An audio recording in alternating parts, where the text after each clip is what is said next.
ना शोर ना हंगामा, बात होगी खबर की, ना इधर की ना उधर की। शाम 7 बजे बात पते की और साथ ही बात होगी चुनाव की, क्योंकि छत्तीसगढ़ में कांग्रेस भी मंदिर की सियासत कर रही है। नमस्कार, मैं हूं राम मोहन शर्मा और सबसे पहले शुरुआत करते हैं इस वक्त की अहम खबरों के साथ।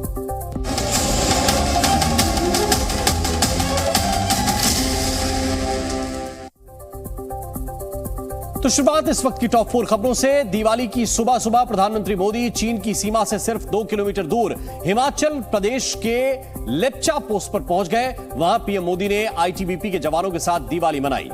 यूपी एटीएस ने 7 संदिग्ध आतंकियों को गिरफ्तार किया है। एटीएस का आरोप है कि ये सभी आईएसआईएस से जुड़े हुए हैं। इनके कुछ साथी अलीगढ़ मुस्लिम यूनिवर्सिटी के पूर्व छात्र इनमें से हैं, तो कुछ मौजूदा छात्र भी इसमें शामिल हैं। कनाडा के पीएम जस्टिन ट्रूडो ने एक बार फिर आतंकी निज्जर की हत्या को लेकर भारत पर बेबुनियाद आरोप लगाया है। ट्रूडो ने भारत सरकार पर सीधे सीधे कानूनों को तोड़कर काम करने का आरोप लगाया और इजरायल ने दावा किया कि उसने हमास के कब्जे वाले उत्तरी गाजा पर नियंत्रण कर लिया है। प्रधानमंत्री नेतन्याहू ने सीजफायर की मांग को भी खारिज कर दिया है।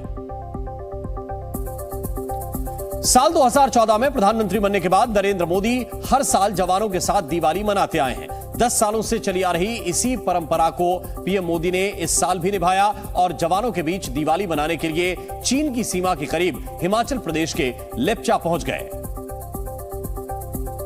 चीन की सरहद केवल 2 किलोमीटर दूर है। लेप्चा पहाड़ियों के ऊपर बसा एक हिंदुस्तानी गांव है और इसके 2 किलोमीटर नीचे चीनी गांव है, जहां पर चीन की फौज भी। इसलिए पीएम मोदी ने इस बार हिमाचल प्रदेश के लेप्चा में जवानों संग दिवाली मनाई। पीएम मोदी आर्मी की ड्रेस में जवानों के बीच पहुंचे और खुद अपने हाथ से जवानों को मिठाई खिलाकर उन्हें दिवाली की शुभकामनाएं दी। पीएम मोदी ने जवानों के साथ तस्वीरें भी खिंचवाईं और भारत माता की जय के नारे भी लगाए। 2014 में सत्ता में आने के बाद पीएम मोदी सबसे पहले सियाचिन गए थे और वहां जवानों संग दिवाली मनाई थी और तब से लेकर आज तक वो इस परंपरा को निभाते आ रहे हैं।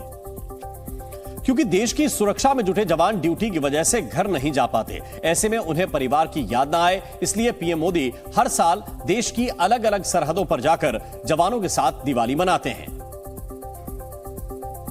और इस साल भी जब प्रधानमंत्री नरेंद्र मोदी दिवाली मनाने के लिए लेप्चा पहुंचे तो भारतीय सीमा की हिफाजत में जुटे आईटीबीपी और आर्मी के जवानों में अलग ही जोश देखने को मिला। उनका जोश उस वक्त और दोगुना हो गया जब प्रधानमंत्री नरेंद्र मोदी ने देश की सरहदों की तुलना देश के पवित्र मंदिरों से कर दी।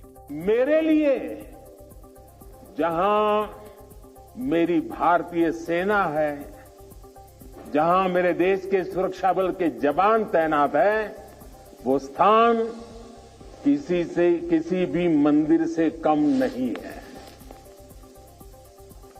जहां आप हैं, वहीं मेरा त्योहार है। पीएम मोदी ने देशवासियों से एक दिया जवानों के नाम जलाने की अपील की और कहा कि देश के जवानों के अच्छे स्वास्थ्य के लिए भी सभी को प्रार्थना करनी चाहिए। क्योंकि पीएम मोदी खुद को जवानों से जोड़ते हैं, जिससे सुरक्षा बलों का मनोबल बढ़ता है। यही वजह है कि पीएम मोदी अपने परिवार के बीच नहीं बल्कि हर साल जवानों के साथ दिवाली मनाना पसंद करते हैं और इससे कहीं ना कहीं सुरक्षा बलों का मनोबल बढ़ता है और प्रधानमंत्री से मुलाकात उनके लिए जिंदगी भर के यादगार पलों में शामिल हो जाती है। 30-35 साल से भी ज्यादा समय हो गया होगा, मैंने कोई दिवाली ऐसी नहीं है जो आप सबके बीच जाकर के न मनाई हो। पीएम मोदी जवानों के साथ दिवाली उस समय से मनाते आ रहे हैं जब वो गुजरात के मुख्यमंत्री थे। बतौर मुख्यमंत्री भी वो कच्छ के बॉर्डर पर जाकर बीएसएफ जवानों के साथ दिवाली मनाते रहे हैं और इस बार फिर उन्होंने जवानों के बीच जाकर उन्हें दिवाली का सबसे बड़ा तोहफा दिया। उधर अंतर्राष्ट्रीय सीमा से कुछ किलोमीटर दूर जम्मू में सीआरपीएफ जवानों ने भी दिवाली मनाई। जवानों ने भी मंदिर में ढोलक और मंजीरा बजाकर भजन कीर्तन किया और जम्मू में सीआरपीएफ जवानों ने परिवार से दूर भगवान राम के भजन गाकर दिवाली मनाई। इस दौरान जवानों का जोश हाई दिखा। इस तरह की एक खास तस्वीर हम जम्मू से आपको दिखाने जा रहे हैं, जहां पर दीपावली का त्योहार मनाया जा रहा है और सीआरपीएफ के जवान किस तरह से अपने परिवारों से दूर जरूर हैं, पर जो ये दीपावली का खास त्योहार है वो जरूर यहाँ पर मना रहे हैं। भगवान राम के, प्रभु राम के जो गीत हैं, जो भजन है, वो यहाँ पर इनके द्वारा गाए जा रहे हैं। एक मंदिर में यहाँ पर पूजा जो है, पूजा अर्चना की जा रही है। वहीं पाकिस्तान और भारत को बांटने वाली सीमा लाइन ऑफ कंट्रोल के पास भी दिवाली का जश्न देखने को मिला। उरी में सेना के जवानों ने स्थानीय लोगों के साथ पटाखे और दिए जलाए और दिवाली मनाई। वहीं पुंछ में 4000 फीट की ऊंचाई पर ड्यूटी कर रहे जवानों ने भी देशवासियों को दिवाली की शुभकामनाएं दी। दिवाली से पहले हुई बारिश और हवा ने दिल्ली एनसीआर के लोगों के लिए जैसे अमृत का काम किया है। 6 सालों में इस बार की दिवाली सबसे साफ हवा में मनाई जा रही है। आज दिवाली की सुबह 10 बजे दिल्ली का औसत AQI 202 था। पिछले साल 2022 की बात करें तो 24 अक्टूबर को दिवाली मनाई गई और उस दिन दिल्ली का AQI 312 था। 2021 में 4 नवंबर को दिवाली के दिन दिल्ली का AQI 382 था और साल 2020 की बात करें तो उस साल 14 नवंबर को दिल्ली में प्रदूषण स्तर 414 AQI पर था। साल 2019 में 27 अक्टूबर के दिन दिवाली के दिन दिल्ली का AQI 337 था और साल 2018 में 7 नवंबर को दिवाली के दिन दिल्ली का AQI 281 था। यानी हर बार दिल्ली का AQI 270 के ऊपर ही रहा। लेकिन इस बार बारिश और हवाओं की वजह से दिल्ली के प्रदूषण के स्तर में सुधार हुआ है और ये 250 के नीचे है। कनाडा के प्रधानमंत्री जस्टिन ट्रूडो ने एक बार फिर भारत पर निशाना साधा है। ट्रूडो ने भारत कनाडा के बीच रिश्तों में आई कड़वाहट के लिए भारत को जिम्मेदार ठहराया। ट्रूडो ने कनाडा में आतंकी निज्जर की हत्या के लिए भारत को जिम्मेदार बताया। हालांकि कनाडा ने अपने आरोपों के समर्थन में अब तक कोई ठोस सबूत पेश नहीं किए। भारत से कनाडाई राजनयिकों को निकाले जाने पर भी ट्रूडो ने निशाना साधा। ट्रूडो ने कहा कि भारत ने वियना कन्वेंशन का उल्लंघन करके कनाडाई राजनयिकों के एक पूरे समूह को बाहर निकाल दिया। ये स्थिति अंतर्राष्ट्रीय संबंधों को और अधिक खतरनाक और गंभीर बनाती है। जस्टिन ट्रूडो ने कहा कि हम इस मुद्दे पर किसी तरह की लड़ाई नहीं चाहते, लेकिन हम हमेशा कानून के साथ खड़े रहेंगे। ट्रूडो के बयान पर भारत का जवाब भी आ गया है। भारत ने ट्रूडो के आरोपों को बेतुका और प्रेरित बताकर खारिज कर दिया। उत्तर प्रदेश ATS ने ISIS के अलीगढ़ मॉड्यूल से जुड़े 4 और संदिग्ध आतंकियों को गिरफ्तार कर लिया। इससे पहले यूपी ATS ने 3 संदिग्धों को गिरफ्तार किया था। सभी संदिग्ध आतंकी अलीगढ़ मुस्लिम यूनिवर्सिटी के एक संगठन से जुड़े थे। यूपी ATS ने ISIS के 4 और आतंकियों को गिरफ्तार कर लिया है। अब तक इनकी संख्या 7 हो गई है। गिरफ्तार किए गए संदिग्धों के पास से यूपी ATS को कई अहम दस्तावेज भी मिले, जिनकी जांच जारी है। आतंकियों के लैपटॉप पे एक सेम तरह का कोड और एक सेम तरह का सॉफ्टवेयर मिला है। ये वो सॉफ्टवेयर है जो उनके लैपटॉप पर दिखाई पड़ा है। ATS ने गिरफ्तार आरोपियों के पास से प्रतिबंधित ISIS साहित्य समेत कई और सामान बरामद करने का दावा किया और दावा है कि गिरफ्तार किए गए संदिग्ध आतंकी ISIS से जुड़े हुए थे और हिंसक गतिविधियों के जरिए निर्वाचित सरकार को उखाड़ फेंकने और शरिया की स्थापना करने के लिए काम कर रहे थे और समान विचारधारा वाले लोगों के बीच ISIS से संबंधित साहित्य बांट रहे थे ताकि उन्हें भी अपने साथ जोड़ सकें। बताया गया कि कुछ दिन पहले ATS ने 3 संदिग्धों को गिरफ्तार किया था और उनसे पूछताछ में मिली अहम जानकारी के बाद ATS ने अलग अलग इलाकों से 4 और संदिग्धों को धर दबोचा, जिनकी पहचान राकिब, नावेद, नोमान और नाजिम के रूप में हुई है। जी न्यूज की एक टीम आरोपी नावेद के घर चंदौसी पहुंची, लेकिन काफी कोशिश के बाद भी उसके परिजनों ने घर का दरवाजा नहीं खोला। अब ये सिद्दीकी के घर पर पहुंचे हैं और हमने यहाँ पर इनसे अपनी बात करने का प्रयास किया है, लेकिन देखिए मैं यहाँ पर बेल बजाऊंगा, लेकिन ये लोग शायद इनके परिजन बात करना नहीं चाह रहे हैं। यूपी ATS ने जिन 4 संदिग्धों को गिरफ्तार किया, उनमें से एक राकिब का परिवार अलीगढ़ के एक अपार्टमेंट में रहता था, लेकिन बताया गया कि गिरफ्तारी के बाद उसका परिवार फरार हो गया। वो तीसरे पे रहते 1 नंबर में और वो कल चले गए। जानकारी के मुताबिक चारों संदिग्ध आतंकवादी गतिविधियों के लिए लोगों को तैयार कर रहे थे और बड़ी कार्रवाई को अंजाम देने की योजना बना रहे थे। यूपी एटीएस के मुताबिक एसएएमयू यानी कि स्टूडेंट ऑफ अलीगढ़ मुस्लिम विश्वविद्यालय नाम के छात्र संगठन की बैठक में देश विरोधी एजेंडा चलाया जा रहा था। साथ ही एसएएमयू के जरिए आईएसआईएस में भर्ती भी कराई जा रही थी और इसी आरोप में एटीएस की टीम ने 4 और संदिग्धों को गिरफ्तार किया, जिनमें राकिब अलीगढ़ का रहने वाला है और वो एएमयू से बीटेक और एमटेक कर चुका है। तो वहीं 23 साल का नावेद अलीगढ़ मुस्लिम विश्वविद्यालय से बीएससी कर रहा था, जबकि 27 साल का नोमान बीए ऑनर्स का छात्र है और 23 साल का मोहम्मद नाजिम एएमयू का छात्र रह चुका है। आरोप है कि सभी संदिग्ध आतंकी जिहाद को बढ़ावा देने की कोशिश करने में जुटे हुए थे और इसके लिए लोगों को चोरी छिपे ट्रेनिंग भी देते थे। इतना ही नहीं, खबर है कि गिरफ्तार किए गए चारों आरोपी स्टूडेंट ऑफ अलीगढ़ मुस्लिम विश्वविद्यालय के जरिए नए लोगों को आईएसआईएस से जोड़ने का काम भी कर रहे थे। दिवाली के मौके पर चुनावी राज्य छत्तीसगढ़ में मुख्यमंत्री भूपेश बघेल ने महिला मतदाताओं को साधने के लिए बड़ी घोषणा कर दी। सीएम बघेल ने कहा कि कांग्रेस की दोबारा सरकार बनने पर महिलाओं के लिए गृह लक्ष्मी योजना शुरू की जाएगी और इस योजना के तहत राज्य की महिलाओं को हर साल 15,000 रुपए दिए जाएंगे। सीएम भूपेश बघेल ने इस दौरान केंद्र सरकार और पूर्व की रमन सिंह सरकार को भी घेरा। भूपेश बघेल ने आरोप लगाया कि बीजेपी की सरकारों में किसी भी योजना से जुड़ने के लिए लोगों को लंबी लाइन में लगकर फॉर्म भरना पड़ता है, लेकिन उनकी सरकार में सब कुछ ऑनलाइन होगा। 15 साल में वो असफल कार्यक्रम रहा रमन सिंह का। हमारे यहाँ सब ऑनलाइन होता है, ऑनलाइन फॉर्म भराएंगे, घर घर जाकर सरकार के जो मातहत कर्मचारी घर घर जाकर सर्वे करेंगे। इसमें फॉर्म भरने किसी की जरूरत नहीं है। छत्तीसगढ़ में दूसरे चरण के मतदान से पहले इसे बीजेपी की मेहतारी वंदन योजना का तोड़ माना जा रहा है, क्योंकि बीजेपी ने भी महिलाओं को हर साल 12,000 रुपए देने की घोषणा की है। छत्तीसगढ़ विधानसभा चुनाव के दूसरे चरण के लिए प्रचार जोरों पर है। सभी पार्टियों के नेता धुआंधार चुनाव प्रचार में जुटे हैं, लेकिन इस बीच वहां एक मंदिर पर भी राजनीति शुरू हो गई है, क्योंकि दावा है कि इस बार के चुनाव में छत्तीसगढ़ की सरकार ने बीजेपी के हिंदुत्व कार्ड का कार्ड ढूंढ लिया है।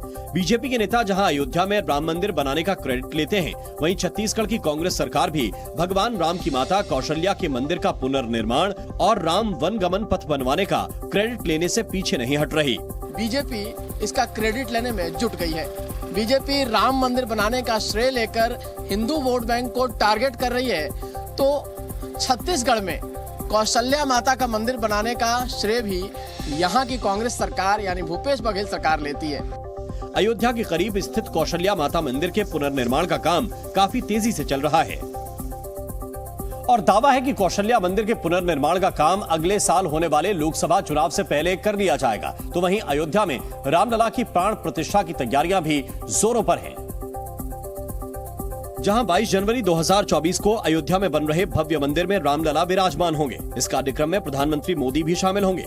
इससे पहले बीजेपी नेता कांग्रेस पर मंदिर बनाने में रुकावट डालने का आरोप लगाते रहे हैं। आपसे पूछना चाहता हूं, अयोध्या में राम मंदिर का काम क्या कांग्रेस कर पाती? तो वहीं कांग्रेस ने बीजेपी नेताओं पर पलटवार किया और राम मंदिर पर राजनीति करने का आरोप लगाया। 9 फरवरी मार्च में घोषित हो जाएगा, तो पूरी कोशिश है राम मंदिर का फायदा उठाने की। इतना ही नहीं, कांग्रेस ने कौशल्या मंदिर पर सियासत से साफ इनकार कर दिया। कांग्रेस नेता कौशल्या माता मंदिर के जीर्णोद्धार का क्रेडिट ले रहे हैं। आखिर कहां है ये मंदिर और इस पर क्यों हो रही है राजनीति, ये जानने के लिए जी न्यूज की टीम रायपुर से करीब 21 किलोमीटर की दूरी पर स्थित चंदखुरी गांव पहुंची और कौशल्या माता मंदिर यानी भगवान राम का ननिहाल है। राम भगवान का ननिहाल है, कौशल्या जी का घर है। यहाँ की जनता आखिर क्या सोचती है राम मंदिर को लेकर और कौशल्या माता के मंदिर को लेकर, उनसे चलकर बात करेंगे। इलाके के लोगों ने भी मंदिर के पुनर्निर्माण का श्रेय कांग्रेस सरकार को दिया, लेकिन काम में हो रही देरी पर नाराजगी भी जताई। काम हो रहा है लेकिन उतने ठीक तरीके से नहीं हो रहा है जितना होना चाहिए। मंदिर निर्माण में हो रही देरी से वहां सेवा करने वाले लोग भी नाराज दिखाई दिए। बनना तो 3 महीने का बताएगा था टारगेट, लेकिन अभी थोड़ा टाइम लग रहा है क्योंकि अभी महीने भर से काम बंद था। करीब 65 फीट ऊंची राम की प्रतिमा, फव्वारे और चारों तरफ जगमगाती रोशनी कौशल्या मंदिर की खूबसूरती में 4 चांद लगाते हैं, लेकिन निर्माण कार्य की वजह से लोगों को काफी परेशानी भी हो रही है। एक तरफ जहां चंदखुरी के लोगों ने मंदिर निर्माण में हो रही देरी पर नाराजगी जताई, तो वहीं दूसरी तरफ लोगों ने अयोध्या में बन रहे भव्य मंदिर में रामलला की प्राण प्रतिष्ठा की तारीख तय हो जाने पर खुशी भी जाहिर की। और दूसरे राज्यों से चंदखुरी घूमने आए लोगों ने अयोध्या में प्राण प्रतिष्ठा कार्यक्रम में शामिल होने की बात कही। हालांकि उन्होंने कौशल्या माता मंदिर के विकास के लिए भूपेश बघेल सरकार की भी तारीफ की। सब जा ही रहे हैं। अच्छा, तो प्रभु श्री राम का मंदिर जब 500 साढ़े 500 साल के बाद जब उसका निर्माण हो रहा है और अभी ये पृथ्वी पर हमारा अस्तित्व है तो क्यों न देखें उसको। भले ही कांग्रेस ने छत्तीसगढ़ में बीजेपी के हिंदुत्व कार्ड की काट ढूंढ निकाली हो, लेकिन कांग्रेस को इससे कितना फायदा होगा इसका पता 3 दिसंबर को ही चल पाएगा, जिस दिन छत्तीसगढ़ समेत 5 राज्यों के चुनाव के नतीजे आएंगे। राजस्थान में 12 जिले की छबड़ा विधानसभा सीट में इस बार मुकाबला काफी दिलचस्प हो गया है। टिकट न मिलने से नाराज कांग्रेस और बीजेपी दोनों ही पार्टियों में वहां बगावत का झंडा बुलंद हो गया है,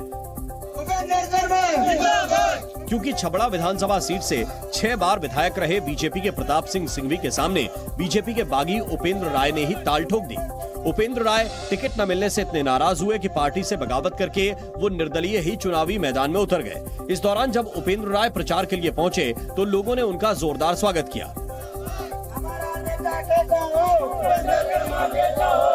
उपेंद्र राय ने भी इस दौरान निर्दलीय चुनाव लड़ने की वजह बताई। तो आप सबने मुझे आत्मबल दिया और मुझे उत्साह किया। मैंने आप सबकी जनता के इसके ऊपर इतना बड़ा निर्णय उठाया कि एक निर्दलीय चुनाव लड़ने का निर्णय लिया। वहीं कांग्रेस ने बीजेपी के प्रताप सिंह सिंघवी के सामने करण सिंह राठौड़ को प्रत्याशी बनाया है, जो एक बार इस सीट से जीत हासिल कर चुके हैं। कांग्रेस के सामने भी यहां बगावत के सुर उठे। टिकट न मिलने से नाराज कांग्रेस नेता नरेश मीणा पार्टी छोड़ इसी सीट से निर्दलीय मैदान में उतर गए। दिल्ली और आसपास प्रदूषण की वजह से लोगों के दिलों की धड़कनें बढ़ गईं। दिल की धड़कने वाले मरीजों की संख्या में 15% बढ़ोतरी हुई है। हैरानी की बात यह है कि इन मरीजों की उम्र 20 से 45 साल के बीच है। इन मरीजों में अचानक दिल की धड़कन तेज होना, ब्लड प्रेशर में उतार चढ़ाव होना, सिर में दर्द, चक्कर आना, यहां तक कि हार्ट फेल और दिल का दौरा जैसी शिकायत देखने में आई है। डॉक्टर्स के मुताबिक प्रदूषण की वजह से साफ हवा दिल तक नहीं पहुंच पा रही है। ऑक्सीजन के साथ प्रदूषक तत्व फेफड़ों को पार कर दिल तक पहुंच जाते हैं। दिल से खून में मिलकर ये विषैले तत्व पूरे शरीर में फैल जाते हैं, जिसकी वजह से दिल की धड़कन की प्रक्रिया प्रभावित हो जाती है। प्रदूषक तत्व खून में मिलकर ब्लॉकेज भी बना सकते हैं। उत्तराखंड के उत्तरकाशी में यमुनोत्री राष्ट्रीय राजमार्ग पर बड़ा हादसा हो गया। वहां निर्माणाधीन टनल के टूटने से करीब 35 मजदूर अंदर फंस गए, जिसकी जानकारी मिलते ही वहां हड़कंप मच गया। पुलिस के आला अधिकारियों समेत एनडीआरएफ और एसडीआरएफ की टीमें भी मौके पर पहुंच गईं और फिर राहत बचाव का काम शुरू किया गया। अभी ये कोशिश की जा रही है कि किस प्रकार से जो मजदूर अंदर फंसे हुए हैं उनको सकुशल टनल से बाहर निकाला जाए, उसके लिए तमाम प्रयास किए जा रहे हैं। टनल से मलबा हटाने के लिए खुदाई करने वाली कई मशीनें बुलाई गईं, जिनकी मदद से टनल से मलबा हटाने का काम शुरू किया गया। लेकिन टनल में लगातार मलबा आने से रेस्क्यू ऑपरेशन में जुटे लोगों को काफी दिक्कतों का सामना करना पड़ा। कि वहाँ पर रेस्क्यू कार्य करना टफ है, क्योंकि लगातार जो टनल का एक हिस्सा है वो टूट रहा है।